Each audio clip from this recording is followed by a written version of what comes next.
Et Claude François, pourquoi il s'est électrocuté dans sa baignoire, quoi. Moi, LeBron James, c'est une personne qui... On dit quoi déjà, en fait? Il court à travers le temps. Ouais. Ce genre-là, il est statique, il a de l'influence. Je dirais qu'il faut pas se focus sur le regard des autres et sur ce que pensent les autres. On vit sa vie et puis si les autres sont pas contents, bah tant pis. Si tu avais l'opportunité de déjeuner avec une personnalité influente ou une célébrité, qui choisirais-tu? Qui choisirais-tu? Que ce soit un sportif, un acteur, un philosophe, une personnalité politique, qui choisirais-tu pour ce déjeuner? Je suis convaincu que chacun de nous a au moins une personne qui l'inspire, une personne qui a marqué sa vie, une personne qui a un impact sur son mindset, sur sa vision, sur sa façon de faire les choses. Donc, qui choisirais-tu si tu avais l'opportunité de déjeuner avec quelqu'un de ton choix, avec une personnalité de ton choix? Je suis donc allé poser la question aux gens dans la rue et on va bien voir les réponses. Et toi qui regardes cette vidéo, quelle serait cette personne que tu choisirais? Dis-moi ça dans les commentaires. Comment tu t'appelles? James. James. Ouais. Ok. Du coup, si tu pouvais déjeuner avec une personnalité influente ou une célébrité... James. LeBron James. LeBron James. Pourquoi? Bah, je suis un fan de basketball. Ouais. Et pour moi, c'est le mec qui a le plus marqué la carrière de basketball de tout le temps. On D'accord. dira qu'il y a Michael Jordan, il y a autre personne, mais pour moi, LeBron James, c'est une personne qui... On dit quoi déjà, en fait? Il court à travers le temps. Ouais. Ce genre-là, il est statique, il a de l'influence, il prend de la bonne énergie, et il sait comment être au top quand il faut être au top. Et pour moi, c'est ce type de mindset que je veux. Après, il y a aussi Omarion Hardwick, qui est l'acteur principal de Ghost dans Power. Dans Power. Moi, c'est plus au fait des gens qui ont du charisme, au fait, qui savent comment, en fait, être présent à travers le temps. Ils savent être charismatiques, ils savent comment être solide à travers le temps aussi. C'est vraiment ce type d'énergie qui m'anime. D'accord. Ouais. Maintenant, du coup, si tu pouvais partager une leçon apprise de ces deux personnes-là, ça serait quoi? Ils sont apprises. Ouais. C'est pas forcément eux qui l'ont dit, Ouais. mais c'est... Et il incarne en quelque sorte. Il incarne en quelque sorte. C'est plus le fait un peu dans le culture de Black Power. On a notamment dans Snowfall, Saint qui dit I build this shit brick by brick. Je sais pas si c'est la référence. Non, ça me... En fait, c'est un mec, c'est vrai que on va dire l'histoire n'est pas forcément dans le sens que je vais la raconter, mais au fait, le mec, il se bat pour ce qu'il veut. Ouais. Il n'attend rien de personne. Ouais. Et quand je vois, en fait, ces deux personnes-là, en fait, ce sont des gens, en fait, qui sont, on dit self-made en anglais. En fait, ils ont fait tout par eux-mêmes. Donc, si t'attends qu'en fait, les gens fassent ces choses pour toi, il y aura toujours des imprévus. C'est comme dans le côté bureautique ou administratif. Quand t'attends d'autres parties prenantes, en fait, qui prennent des décisions pour toi, tu vas toujours être ralenti. C'est vrai que dans la vie, des fois, il faut plusieurs mots pour attacher un fagot, comme on dit chez nous, mais il faut aussi savoir se montrer à la hauteur de ce que la vie attend de toi. Ouais. C'est quand tu es là-bas que fait la vie, ça ligne aussi à ton niveau. Et quand je vois ces gens, en fait, ça fait des gens qui se battent au quotidien pour être à ce niveau-là. Et moi, c'est ce genre d'énergie que moi, je m'inspire au quotidien. D'accord. Toujours être légitime, toujours être bienveillant, forcément. Hein. Le fait de se mettre à son top level tous les jours.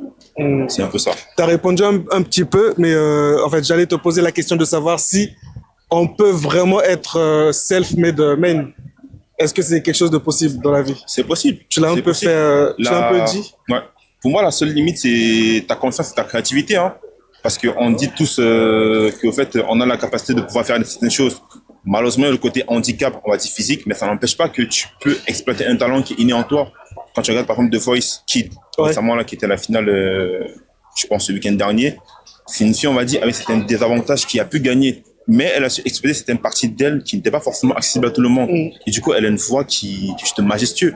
Donc pour moi, on n'a pas réellement de limite physique, parce que chaque personne, dans ce moment de difficulté, il développe un paramètre que certaines personnes n'ont pas. C'est ça qui nous rend différents au quotidien, comme ce que tu fais là. Je pense que les gens en fait, qui ont procrastiné à vouloir le faire. Ouais, mais toi, je t'ai dit, tu vas le faire. Ouais. Là, en fait, tu as un piédestal par rapport à moi parce que moi, je suis pas en train de faire ça aujourd'hui. Tu excelles d'une compétence que moi, je ne suis pas excellent à l'intérieur. Tu peux le faire, c'est... Je peux le faire, mais en fait, là, tu es en train d'exceller par moi parce que en fait, moi, j'ai autre chose que moi, je fais qui me pousse plus à vouloir le faire. Ouais. Donc, moi, en fait, en soi, on n'a pas de limite. On peut être self-made en fonction de comment on imagine la chose et où, en fait, tu veux arriver demain. Pour moi, il n'y a pas de limite en soi. D'accord. Tu es coach en mindset, quelque chose comme ça? Non, même pas. Moi, dans la vie de tous les jours, je suis ingénieur en cybersécurité. D'accord. Je fais aussi beaucoup de sport, je fais aussi du basket en parallèle. Et je vis de ça. Pour moi, c'est une énergie qui m'anime au quotidien. J'essaie un peu d'inspirer des gens à travers ce que moi je fais pour leur montrer à quel point il n'y a pas de limite en soi dans ce qu'on peut faire au quotidien. Ok. Je pense que je choisirais Enjoy Phoenix parce que vu qu'elle est dans le paranormal, dans l'ésotérisme et tout, ce serait super intéressant de pouvoir parler de ça avec elle. D'accord. C'est quelqu'un qui t'inspire par rapport à ce qu'elle fait? Ouais, le fait que ce soit une femme qui soit quand même quasiment au top of YouTube, donc c'est super inspirant. Et le fait qu'elle proclame haut et fort qu'elle fait de l'ésotérisme et tout, c'est vraiment quelque chose qui... Si tu pouvais me partager une leçon que tu as apprise d'elle, ça serait quoi? Je dirais qu'il faut pas se focus sur le regard des autres et sur ce que pensent les autres. On vit sa vie et puis si les autres sont pas contents, bah tant pis en fait. Tant pis pas. Tant pis. Le regard des autres t'a déjà paralysé avant de faire quelque chose? Oui, énormément. Enfin, c'est quelque chose qui est, enfin, le regard des autres, j'y pense tout le temps. Enfin. Et jusqu'aujourd'hui, ça te paralyse dans ce que tu souhaites entreprendre, faire dans tes projets? Pas au point de me paralyser, mais j'y pense en tout cas. Tu y penses, d'accord. Qui choisirais-tu? Probablement un réalisateur de cinéma. Je sais pas qui. Alors, il faut que je réfléchisse pour dire qui. Tarantino? Pas Tarantino. Pas Tarantino? Probablement Aronofsky. Darren Aronofsky. D'accord. Pourquoi déjà? Pourquoi? J'adore son cinéma. D'accord. J'adore son cinéma. Il traite souvent de la folie, de la névrose. Et voilà, discuter avec lui du cinéma. Ah, c'est des sujets qui t'intéressent, toi? Enfin, pas nécessairement, mais ça te prend au corps, son Ouais. cinéma. Enfin, t'as l'impression de vivre ce que vivent les personnages. C'est D'accord. intéressant, Black Swan, Requiem for a Dream. D'accord. Je sais pas si tu connais. Non, je connais pas. Ouais, mais c'est canon, regarde. Mais du coup, si tu pouvais me Spielberg, partager... peut-être. Ouais, Spielberg, Spielberg, je connais. Lui, moi, je connais. Du coup, si tu pouvais me partager une leçon que tu as apprise, que tu as appris de ces films, ça serait quoi? Que la créativité, elle est sans limite et tu peux la mettre en pratique dans ta vie de tous les jours. Intéressant. Des acteurs, éventuellement. Les acteurs. Influence plus ou moins Keanu Reeves, par exemple. D'accord. L'acteur, qui a joué dans Matrix et dans Ah, dans ouais. John Wick et tout ça. Parce que c'est quelqu'un d'humble, qui est ouvert aux autres, qui écoute, qui est généreux et qui, effectivement, qui est relié à l'être humain. Voilà. Rien à D'accord. voir. Mais sinon, j'ai pas trop. Non, mais c'est quelqu'un d'inspirant. Voilà. C'est une célébrité, c'est quelqu'un qui influence des masses dans un Et certain qui sens. souffre seul en silence, qui est humble. Voilà. Qui est Ouais. humble et qui est, Donc, c'est ça la leçon que vous retenez le plus, l'humilité. c'est ça. D'accord. Et puis, être ouvert aux autres. Voilà. Être ouvert aux autres. Ok, d'accord. Alors, la question est de savoir si tu pouvais déjeuner avec une personnalité influente ou une célébrité, qui choisirais-tu? Ok.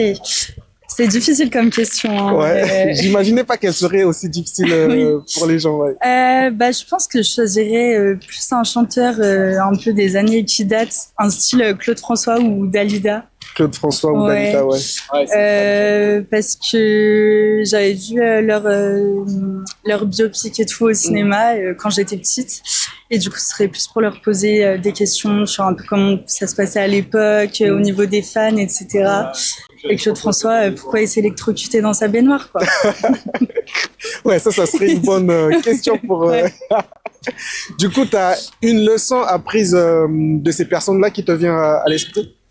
Après, Claude François, je crois qu'il a quand même été assez problématique, donc c'est peut-être pas forcément la meilleure des personnes, mais c'est plus, par exemple, les personnes à succès qui ont vraiment construit leur carrière alors qu'elles partaient de loin et qu'au début, elles avaient des galères avec leur famille, que c'était une vie un peu compliquée.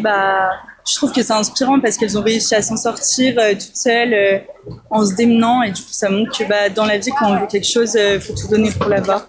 D'accord. C'est ce Ça qu'on fait va. un peu bateau, mais en vrai, c'est Non, quand mais même la c'est- réalité. Hein. C'est une réponse pertinente dans la vie. Quand tu veux quelque chose, tu peux l'avoir. Ça montre Ouais. qu'en fait, peu importe du monde d'où on vient, tant qu'on est motivé, qu'on a envie de faire les choses, faut se donner à fond et on y arrive un jour ou l'autre. D'accord. Et toi, c'est quoi qui te motive dans la vie? Dans la vie, Ouais. c'est dur aussi ça comme question.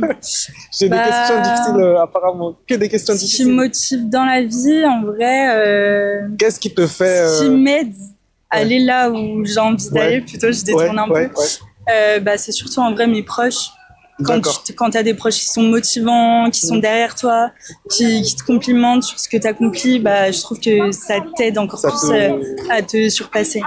Ça te donne le carburant qu'il faut pour Ouais, voilà, pouvoir, c'est ça. Et puis, je trouve que mettre en place des choses, c'est bien de sentir qu'on a des gens derrière nous aussi, de sentir que t'es pas forcément tout seul et qu'il y a des gens qui croient en toi. Ça aide à D'accord. prendre confiance en soi aussi. Ok, merci bien pour ta réponse. Bah, de Elle rien. est pertinente en tout cas. Comment Bah, tu t'appelles pas de souci. déjà? Élise. Élise, enchantée.